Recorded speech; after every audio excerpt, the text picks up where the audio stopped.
नमस्कार, breaking news देख रहे हैं आप और मैं हूं आपके साथ परवीन शेख। इस वक्त की बड़ी खबर मंदिर ट्रस्ट से जुड़ी है, जिसके लिए पूर्व आईपीएस अधिकारी अमिताभ ठाकुर ने सीओ पद के लिए अपना आवेदन दिया है। देश भर से सीओ के लिए आवेदन मांगे गए थे, लेकिन जैसे ही अमिताभ ठाकुर ने अपना आवेदन दिया तो ये सवालों में आ गया, क्योंकि पूर्व आईपीएस अधिकारी के साथ कई विवाद भी जुड़े हैं। और इस बीच सीएम योगी आदित्यनाथ ने एक बार फिर विपक्ष पर जोरदार हमला बोला है। इस पर ज्यादा चर्चा के लिए मेरे साथ जुड़ रहे हैं मेरे सहयोगी नवेंदु। जो खबर आ रही है, जैसे राम मंदिर ट्रस्ट में बड़े बदलाव हो रहे हैं, लेकिन जो सीओ के लिए नाम सामने आया है उस पर इतना विवाद क्यों?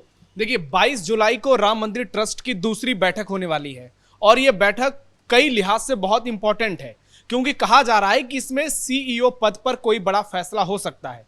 यानी राम मंदिर ट्रस्ट को पहला सीईओ मिल सकता है। जब पिछली बैठक हुई थी 6 जुलाई को, तब यह जानकारी दी गई थी राम मंदिर ट्रस्ट की ओर से कि 3 लोगों की कमेटी का गठन कर दिया गया है और ये तीनों ही सीईओ पद के लिए जो सबसे योग्य उम्मीदवार होंगे उनका चयन करेंगे। इसलिए सीईओ पोस्ट के लिए आवेदन की सूचनाएं भी दे दी गई थी, जिसके बाद पहला आवेदन ही आया है और वो विवादों में घिर गया है, क्योंकि सबसे पहला आवेदन किया है पूर्व आईपीएस अमिताभ ठाकुर ने और इनके आवेदन को राजनीति से प्रेरित बताया जा रहा है और इसलिए अब ये सवालों के घेरे में है।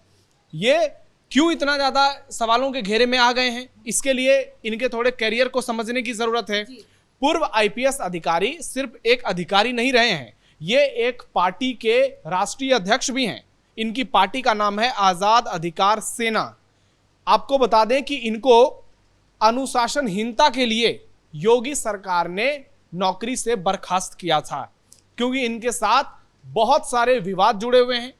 इन्होंने अपने कार्यकाल में बहुत सारे ऐसे काम किए जो सवालों के घेरे में रहे और इसके चलते इन पर एक नहीं कई सवाल उठे। और सबसे बड़ी बात, इन्होंने 2 बार जेल की यात्रा भी की है, यानी 2 बार ये जेल गए हैं। पहली बार 2021 में लखनऊ जेल गए थे, जब सुप्रीम कोर्ट के बाहर एक मामले में एक गवाह ने आत्महत्या कर ली थी और इन पर आरोप लगा कि इन्होंने उसको उकसाया। जबकि दूसरी बार 2025 से 2026 तक ये देवरिया के जेल में रहे और इस बार मामला था प्लॉट आवंटन में धोखाधड़ी का। इन पर यह भी आरोप लगा कि मुख्तार अंसारी के कहने पर इन्होंने एक पीड़ित परिवार को बहुत लंबे समय तक धमकाया भी था।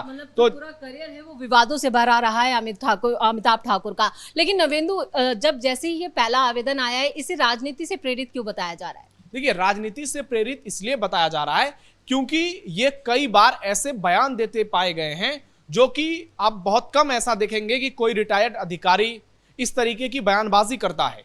इनकी इसी बयानबाजी के चलते ये कई बार सुर्खियों में रहे और सिर्फ बयानबाजी ही नहीं, इनकी कार्यशैली भी ऐसी थी कि इनको 2021 में योगी सरकार की सिफारिश पर केंद्रीय गृह मंत्रालय ने नियमों का उल्लंघन करने के आरोप में सीधे तौर पर नौकरी से हटा दिया गया।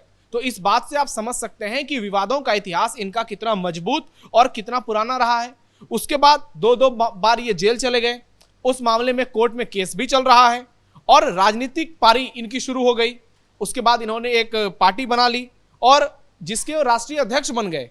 तो इतना सारा विवाद किसी व्यक्ति के साथ अगर जुड़ जाए तो निश्चित तौर पर उस पर सवाल उठते ही हैं।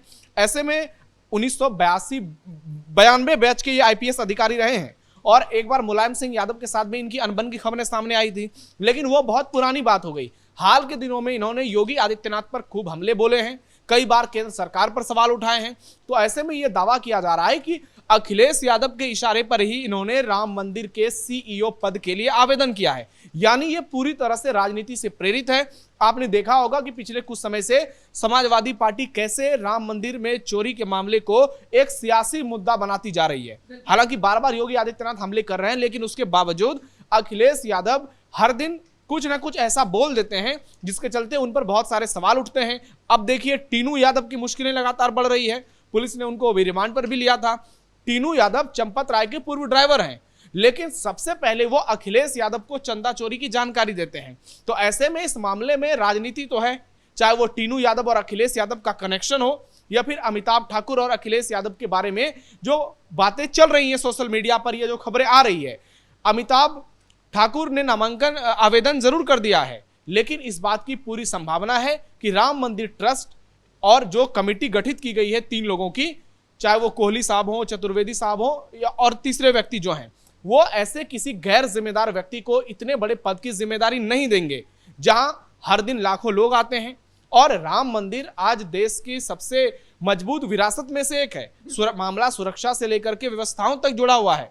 तो ऐसे में एक व्यक्ति जिसका इतिहास इतना विवादित रहा हो, जो हमेशा अपनी बयानबाजी और अपनी कार्यशैली को लेकर सवालों में रहा हो, उस व्यक्ति को इतने बड़े पद पर जिम्मेदारी देना निश्चित तौर पर बड़ा जोखिम मोल लेना है। और इसलिए इस बात की पूरी संभावना है कि राम मंदिर ट्रस्ट और जो टीम है वो इनको इसलिए भी नहीं देगी क्योंकि ये सिर्फ और सिर्फ बयानबाजी ही नहीं करते हैं। कई बार इन्होंने ऐसे ऐसे मामले में बयान दिया जिसकी कोई जरूरत नहीं थी। अब देखिए इन्होंने आवेदन जो किया है, इसमें ये खुद को कट्टर सनातनी बता रहे हैं, बड़ा राम भक्त बता रहे हैं। तो आवेदन करने की जो क्राइटेरिया थी उसमें तो ये पास हो गए, लेकिन वहां पर जब बैठक में फैसला लिया जाएगा, जब नामों पर डिस्कस किया जाएगा, क्योंकि अभी 18 जुलाई तक की तारीख है और उस बीच में आवेदन होगा, और ज्यादा इस बात की संभावना जताई जा रही है कि नृपेंद्र मिश्रा जो राम मंदिर निर्माण समिति के अध्यक्ष हैं, उनको सीईओ की भी जिम्मेदारी मिल सकती है। वो भी बहुत जल्दी एप्लीकेशन डाल सकते हैं। तो नृपेंद्र मिश्रा से अमिताभ ठाकुर की तुलना इस लिहाज से भी नहीं की जा सकती है क्योंकि दोनों का करियर अलग अलग रहा है और ये कई बार विवादों में घिरे हैं। और नृपेंद्र मिश्रा ने जिस जिम्मेदारी के साथ राम मंदिर का भव्य निर्माण कराया, उनकी संभावनाएं बढ़ रही हैं। तो ऐसे में ये अखिलेश यादव के लिए भी एक बड़ा झटका है कि उन्होंने अगर आवेदन कराया है तो आने वाले समय में इनके आवेदन को पूरी तरह से खारिज कर दिया जाएगा। चलिए नवेंदु, मतलब अमिताभ ठाकुर जो है वो विपक्ष के एक प्रोपेगेंडा का हिस्सा ही मान सकते हैं यहाँ पर इस पूरे मामले में।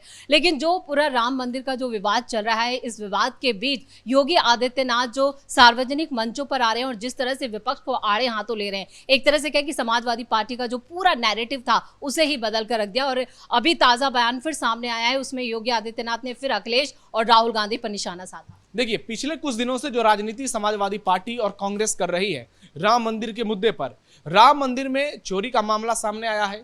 कोई विवादित बहुत बड़ा ऐसा मुद्दा नहीं है। चोरी का जो मुद्दा है उस पर तगड़ा एक्शन देखने को मिल रहा है, जांच जारी है और सारे आरोपियों की गिरफ्तारी हो चुकी है। उसके बाद एसआईटी की जांच, अब फाइनल रिपोर्ट भी सामने आने वाली है। लेकिन सरकार का जो रुख रहा है, उसके बाद आप देखिए सुप्रीम कोर्ट की जो टिप्पणी रही है, लग रहा है कि यह मुद्दा सुलझ जाएगा और आने वाले समय में सारी चीजें क्लियर हो जाएंगी। लेकिन उसके बावजूद जो राजनीति ये लोग कर रहे हैं, योगी आदित्यनाथ बार बार इनको चेतावनी दे रहे हैं कि अपना राजनीतिक अस्तित्व बचा लो, क्योंकि जनता की नजर में आप इतना ज्यादा गिरते जा रहे हैं कि आने वाले चुनाव में कहीं ऐसा ना हो जाए कि आप लोगों की जमानत जब्त हो जाए कई सीटों पर।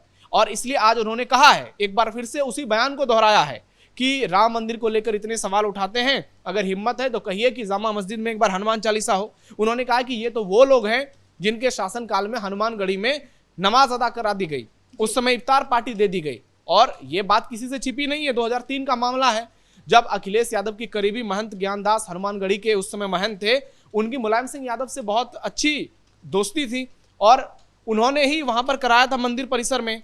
इसलिए योगी आदित्यनाथ सवाल उठा रहे हैं कि हिंदू धर्म को जो इतना बदनाम कर रहे हैं, दूसरे धर्म पर आप लोगों की जुबान क्यों बंद हो जाती है। अभी आप देखिए दिल्ली दंगे का फैसला आया है, अखिलेश यादव की एक भी टिप्पणी सामने नहीं आई है। राहुल गांधी हो, अरविंद केजरीवाल हो, ये सारे लोग चुप बैठे हैं। ऐसा प्रतीत हो रहा है कि इनको कुछ जानकारी ही नहीं है। यदि अभी आपने यही दूसरी तरफ देखिए, आप ये लोग कैसे दूसरे मुद्दे में, जहां पर हिंदू आरोपी हों या हिंदुओं के साथ कोई घटना हो और जिसमें हिंदू ही आरोपी अपराधी हो, तब देखिए ये लोग किस तरीके से बयानबाजी करने लगते हैं। तो इनकी मंशा तो साफ साफ नजर आती है कि इनका एक ही टारगेट है, वो है राजनीति करना, लोगों को गुमराह करना और रामलला के नाम पर किसी तरह से सियासी रोटी सेक कर अपनी राजनीति को मजबूत करना। लेकिन ये इनके लिए बहुत मुश्किल है क्योंकि इनकी छवि जो है वो राम विरोधी है, इनकी छवि हिंदू विरोधी है। ये कितनी भी बयानबाजी क्यों ना कर लें, ये कितना भी माहौल क्यों ना बना लें, ये कितनी भी साजिशें और षड्यंत्र क्यों ना रच लें, इनकी दाल गलने वाली नहीं है क्योंकि सामने योगी आदित्यनाथ का चेहरा है। बिल्कुल। क्या नवेंदु, जो सीओ पद के आवेदन मांगे जा रहे हैं उसमें और भी कोई चौंकाने वाला नाम सामने आ सकता है? देखिए, निश्चित तौर पर आ सकता है क्योंकि यहाँ पे कोई परिवारवाद नहीं चल रही है। यहाँ पर केंद्र सरकार या राज्य सरकार ने अपने किसी लोग को आगे नहीं कर दिया है। तो ऐसे में जब ट्रस्ट की ओर से जो 3 सदस्यों की कमेटी है उनके तरफ से यह जानकारी दे दी गई है कि जो व्यक्ति योग्य है वो आवेदन कर सकता है, तो ऐसे में जो भी ईमानदार व्यक्ति होगा वो कोई भी इसमें आवेदन कर सकता है और जो 3 सदस्यीय टीम है वो फैसला कर लेगी। तो ऐसे में उसको जिम्मेदारी मिल सकती है, चाहे वो नृपेंद्र मिश्रा हो या कोई और अधिकारी हो। तो फिलहाल सबसे मुख्य बात यही है कि जो भी बनेगा उसके ऊपर बहुत बड़ी जिम्मेदारी होगी, मंदिर प्रबंधन की पूरी जिम्मेदारी, मंदिर में व्यवस्थाओं को बनाए रखने की जिम्मेदारी, और दोबारा ऐसी घटना ना हो। और इसलिए ट्रस्ट भी लगातार इन चीजों की मॉनिटरिंग कर रहा है। मंदिर में व्यवस्थाएं बदलती जा रही हैं और जो भी कमियां थी उसको दुरुस्त किया जा रहा है। और आने वाले समय में 22 जुलाई को बहुत सारे मामलों से पर्दा उठ जाएगा, फिर आपके सामने बहुत बड़ी खबरें होंगी और अमिताभ ठाकुर जैसे लोगों को भी जोरदार झटका लगेगा। इनकी जो राजनीतिक मंशा है वो पूरी तरह से मिट्टी में मिल जाएगी। चलिए नवेंदु, इस तमाम जानकारी के लिए बहुत बहुत धन्यवाद। तो मंदिर ट्रस्ट में जो पहला आवेदन आया है अमिताभ ठाकुर का, जैसे ही ये आवेदन आया इस पर सवाल भी उठ रहे हैं, विवाद भी खड़े हो रहे हैं, क्योंकि खुद अमिताभ ठाकुर के साथ कई विवाद जुड़े हैं और 22 जुलाई पर इस पर फैसला होना है। उससे पहले और भी कई चौंकाने वाले नाम इसमें सामने आ सकते हैं। तो इस बड़ी खबर में मेरे साथ इतना ही। कैमरामैन राजकुमार के साथ मैं परवीन शेख, कैपिटल टीवी।